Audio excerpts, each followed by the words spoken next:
It's 3:30. We're about to start the synthesis panel discussion. You can make your way back to your seats. So this session has sort of been a tradition of BASIS conferences. We don't want you to just sit here passively and listen to all this information. You know, our whole thing is co-producing and working together and muddling through together. And so this is our opportunity to turn BASIS into some kind of work. We want to make sure that we all are taking away the same points, the same thoughts, and we're pointing ourselves in the right direction for the next 5 years. We have a really exciting synthesis panel representatives this year, and so I'm really happy to announce each and every one of them. First, we have Dr. Maya Trotz, who's a professor at USF. We have Brandon Johnson, who you just heard from Stantec, and we have Alana Todd from the Agency on Bay Management, the Tampa Bay Regional Planning Council. And I'm going to turn it over to them to let you know what they've got in store for you.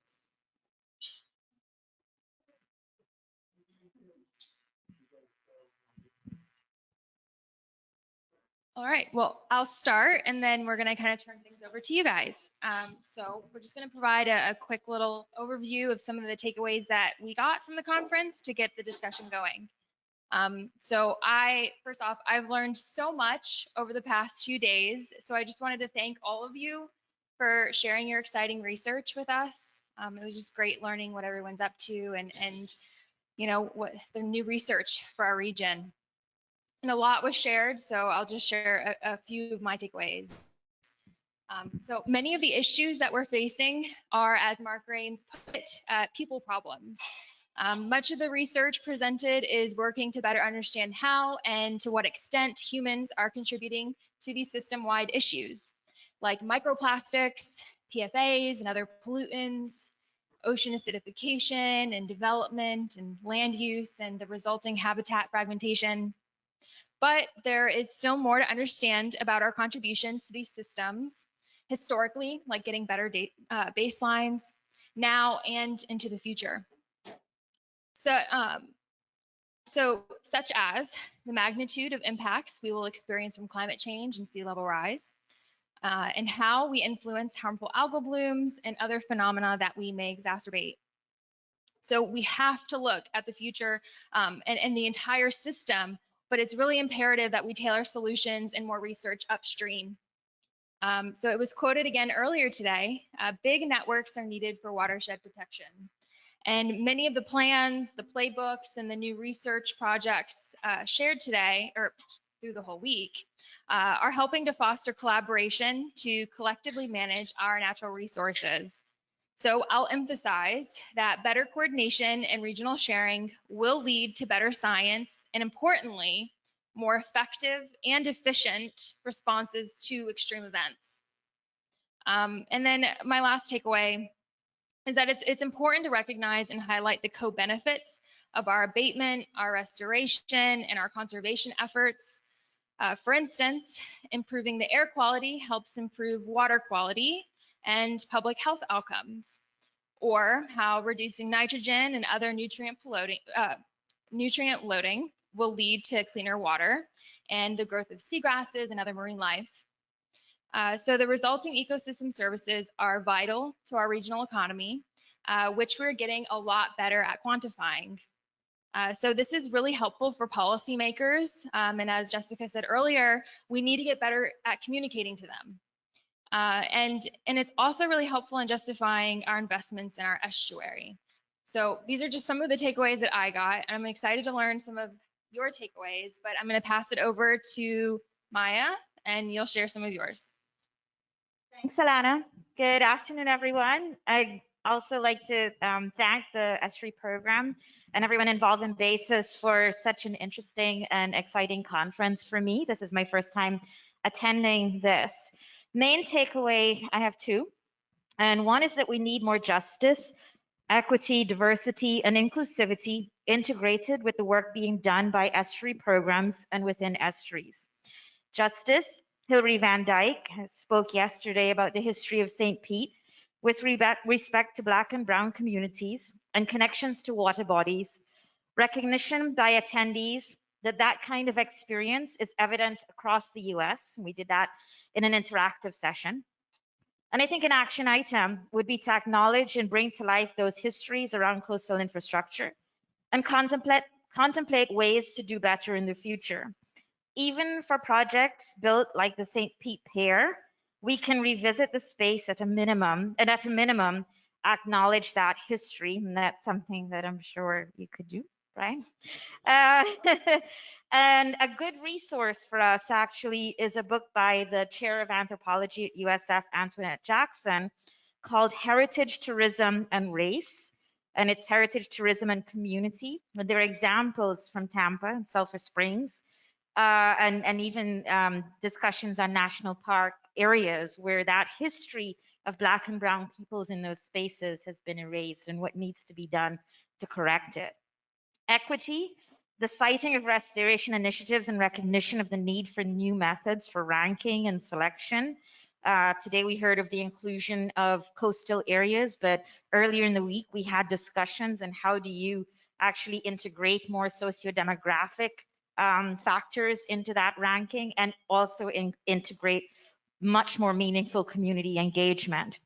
In terms of diversity, educational programs that meaningfully target and engage the next generation of scientists with an emphasis on STEM, and meaningful engagement of persons like Hilary Van Dyke, and organizations that have histories of working with communities that have been absent from the estuary science and decision-making space. On the issue of inclusivity, I go back to Monday's workshop with accessibility in digital communications, which I thought was great. And it made everyone in the room sort of aware of these spaces in the digital world that many of us don't consider on how people access information. And the second point I wanted to make, and so just to conclude in that, this idea of justice, equity, diversity, and inclusivity, we start to talk about JEDI, right? So JEDI as it relates to estuaries. And the other is that we all need each other to solve complex problems associated with the sustainable management of estuaries. We've seen a great breadth of skill sets, data, and domains, whether it's seagrass, macroalgae, water quality, that demonstrate how important all of this work is and how much we need each other. We definitely need more translators to provide a systems level view of how these things interconnect with each other. And we need to transform how information is communicated to diverse audiences. I was looking at some of the feedback that we got on Menti, and I saw something that we needed more Dave math. And I think that's coming from Dave Tomasco's presentation on the nutrient loads. And then the space, I think, is really conducive to what we call right now convergence research. And it's what brings me here through a grant where the TBEP is a partner with USF and University of Iowa and others. And it's the one of the National Science Foundation's big I days. And I'll just read what that means because earlier Lana said that sometimes we don't know what wicked problems and all these new terms are. So convergence research is a means to solving vexing research problems, in particular complex problems focusing on societal needs. And it entails integrating knowledge, methods, and expertise from different disciplines and forming novel frameworks to catalyze scientific discovery and innovation. Pass it on. All right, thank you, Maya. As you see, we're trying to identify these common themes that were from day one to day 5, and a lot of these are across. Maybe we're studying mangroves, or maybe we're looking at seagrass, or talking about restoration, but there can be some themes. My takeaway are two. One is connectivity. That's pretty obvious. And I saw connections with that or reference to that from contaminants in the bay being connected from up in the bay to coastal, the gradient from top to bottom, the trash and microplastics. You know, you may have a hotspot source, but it affects your downstream. And my brain goes to how that connection concept goes into how we're discussing our research and putting that research out there. And that kind of gets me to my other takeaway, and that's safe spaces and trusted messengers. One of the things I heard on day one was Mark Rains said, talking publicly can change the way things are stated and may limit the things we're willing to talk about. And he cited that the estuary programs he considered a safe space. They provided the framework for regulators and the regulated community to come together and discuss common problems. Similarly, Chris from Chris Anastasio, is that how you pronounce his last name? From SwiftMud said flat out, I cannot do my job without the estuary program. So Tampa Bay Estuary Program and the other estuary programs are seen as safe spaces, and they are these trusted messengers. A lot of the work of what we all do gets funneled through conferences like this, through organizations that are messengers, and it gets passed to resource managers and policymakers and sometimes elected officials.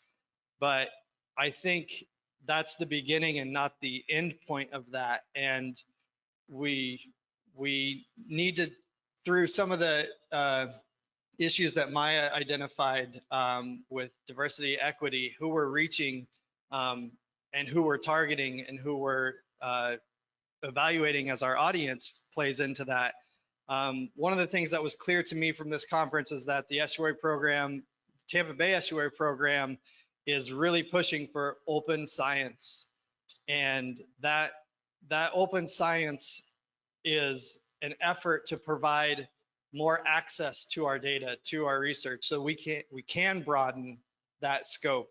But we also need to make sure that that data, that our research, that all of the work that you all are doing extraordinary things on is actually making it to those broader audiences, and that they don't only have access to it, but they are accessing it. And that comes from something that Hillary said about meaningful engagement, right? Were her statement. You know, having that meaningful engagement instead of just inviting them to the conference, or inviting folks that we don't see in this room to the conference, engaging well ahead of time, being part of the community in the first place, doing the research and presenting that at this conference.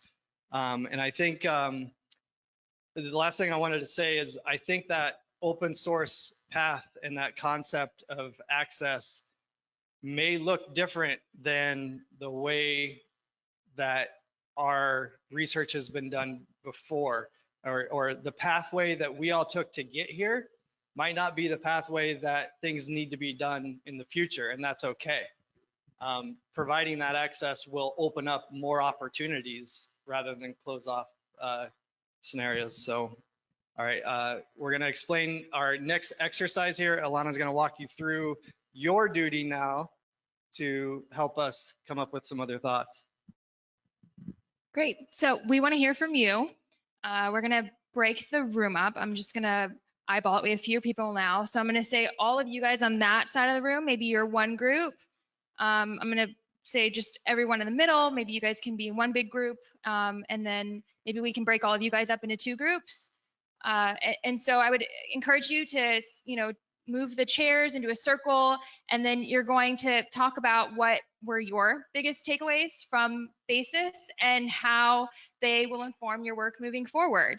So you're going to have markers. You can write down your ideas on the big sheets of paper provided, and then please pick someone in your group to be the speaker, and we'll give you about 10 minutes.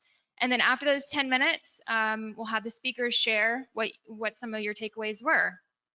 Does anyone have any questions? Yes, Tom. Sure. I think Brandon was right on the money with something that goes back to Hillary's presentation. I think in some of these cases where we restore or we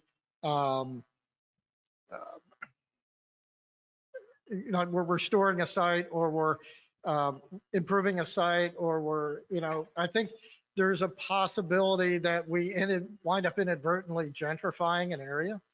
And, you know, I think of the Hillsborough River, downtown Tampa comes to mind, where we may, and again, it gets back to engaging that community and that population before these projects ever leave the ground, because we could be displacing a homeless community. We could be displacing the people who've lived there historically for decades and not even realize it, because now they can't afford to live there anymore because we made the environment better, which made development and people want to be in that area. And now all of a sudden housing goes through the roof. And inadvertently, maybe even within 5 years, we've just displaced an entire population by doing something that we thought was positive. That's a great point. Yeah. And then if there's and then the people online, I would encourage you guys, is there people online? Okay.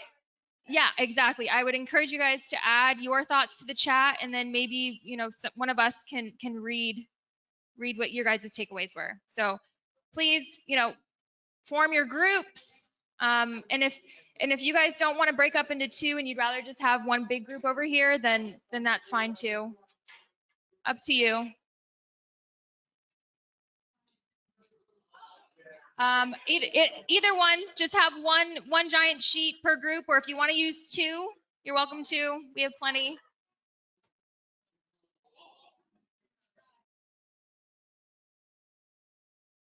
Volunteered foldish. We also have Team New College starting to happen over here too. So, and there's a third one. So we kind of have a unique perspective over here on this side of the world. All of us are either students, we have 2 PhDs at masters, or we have some undergraduates that either are in the process of finishing or have just finished within the last year. So when we talk about trying to harness the next generation of folks, we're over here. So I think that is going to offer kind of a different perspective on some of the things that we saw or experienced throughout the BASIS conference. So kind of kicking it off on a more general perspective, we feel that there was a large theme of conservation and restoration throughout the conference. And that's one of the things that we all found to be very exciting and inspiring, and kind of a shift in perspective compared to some of the other topics that we've seen at other conferences. We also learned about current research interests, which inspire new questions for students, whether it's for their own personal research at school or things that they might want to pursue or consider into their professional careers when the big adulting time comes. And one of the things with being having that exposure to the current research and what folks are working on right now is it kind of allows for that real-time feedback, which is one of the issues that we kind of discussed earlier on, of how do you provide that super quick on the spot. And this is the place where the super quick on the spot's happening. You're not waiting for the publications. You're not waiting for, you know, year 5 of the monitoring results. You're kind of getting a pulse right now and allowing that to inspire us and move us forward. So field trips were very valuable to get the boots on the ground perspective. Sharing the successes and failures in management and restoration in the Tampa Bay area allows us to take those lessons with us into our own applications, whether it's as an agency member, as a student, or as a consultant.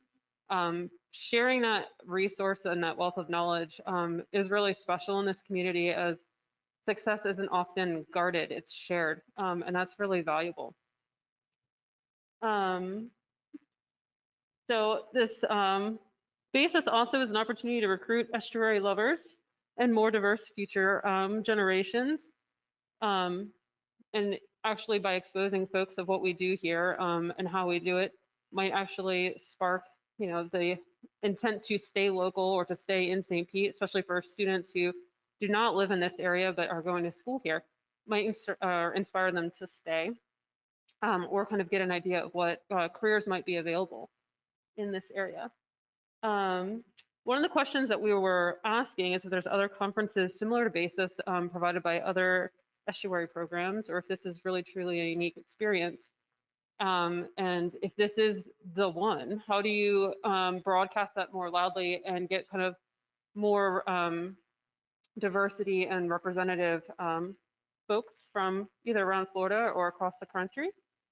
Oh, and that's good. So we'll move right along. Thank you so much. Do you guys have a mic in the middle or you need my mic?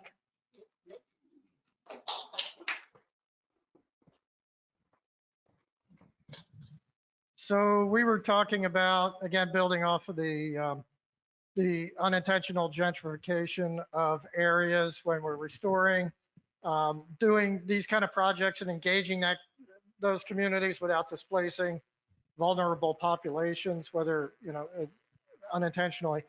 And then red tide funding in areas where there's a lot of tourism and a lot of public exposure. Some areas are able to afford, they're fairly rich coastal communities, and they can afford more cleanup efforts and be able to deal with those kind of crises better than some other communities that may not have those resources.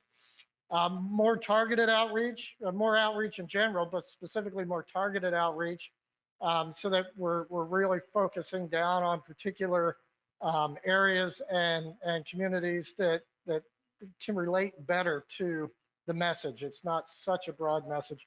The implication of projects, communicating all the outcomes, and I like this environmental and economic and social implications of those projects. The connectivity of habitats, and I think Carrie, this was yours. Being able to, we thought it would be nice that, we had water sessions and restoration sessions and shellfish and all, but it may have been nice to have a session where we tied all of those pieces together and built the entire puzzle. And then what is that, efficiency? That's good. Yeah, you got really rough at the end, Brandon. Yeah, I don't know if you, and scalability, okay. It looked like you kind of fell over right there at the end. Efficiency and scalability, and using tech to help with this kind of thing during all of our projects. A disconnect with the regulators and the scientific community, how we're always talking about these new innovative projects, but if you try to get it permitted, the permitter's hands are tied because of, well, the law says we have to do this and you're not allowed to do that. And it sounds like a great idea, but we're not going to be able to issue the permit.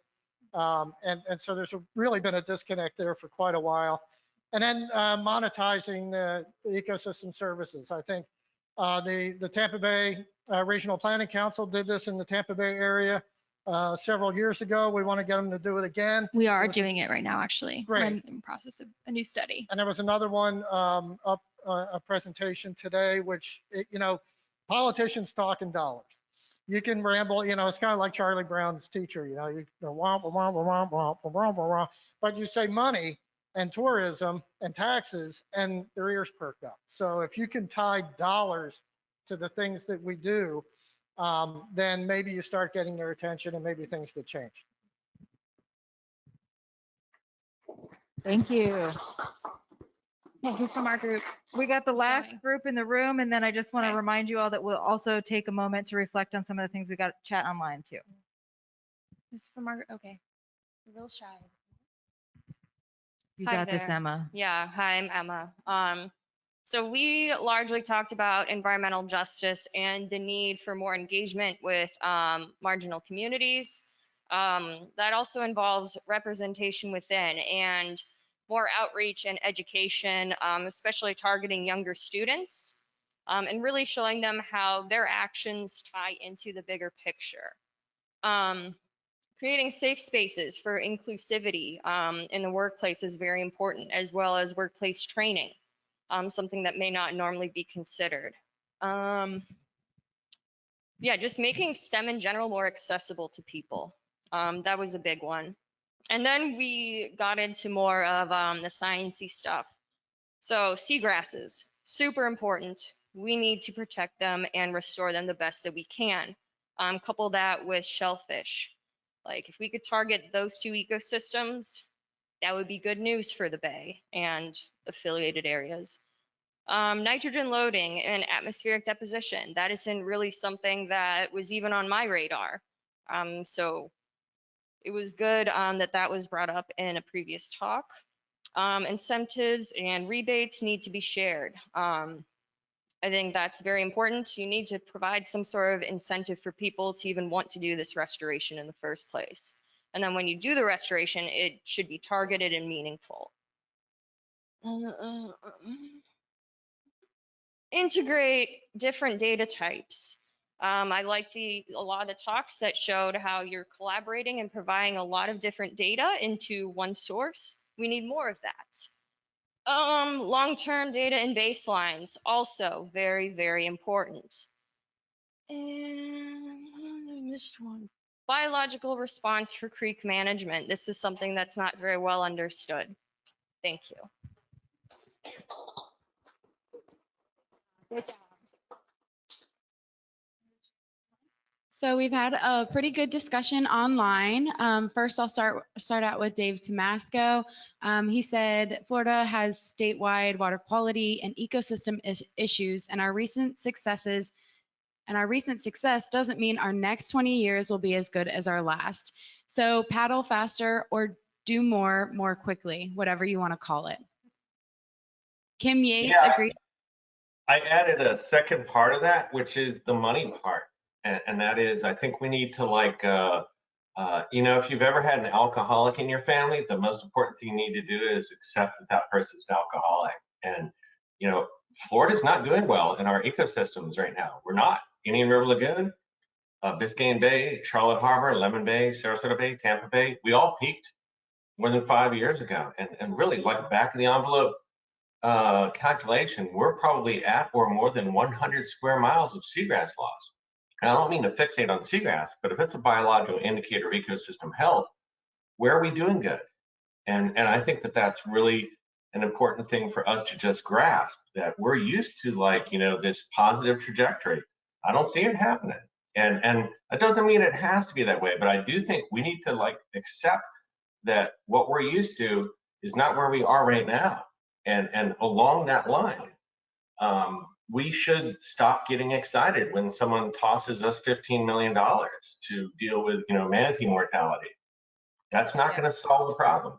And literally, the problem with manatee mortality is a good canary in the coal mine, if you would. We're within 10% of the mortality we had, the worst year on record already, up to February 25th of this year. So we're not that much different in terms of the number of starving manatees as we were last year, the worst year on record. So I just think we need to do a better job of kind of like ringing the bell, paddle faster, crisis kind of condition. We're not doing well in places that I'm very familiar with. And I just think we need to just make sure people understand what's at risk and what it'll cost for us to make a difference here. And you're not going to fix this with $15 million.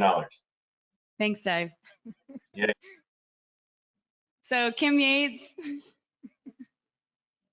says she agrees one of the biggest challenges and needs ongoing, I agree that one of the biggest challenges and needs going forward is integration and open sharing of information given the connectivity of issues across landscapes and coastal zones and cross-discipline works needed to solve problems.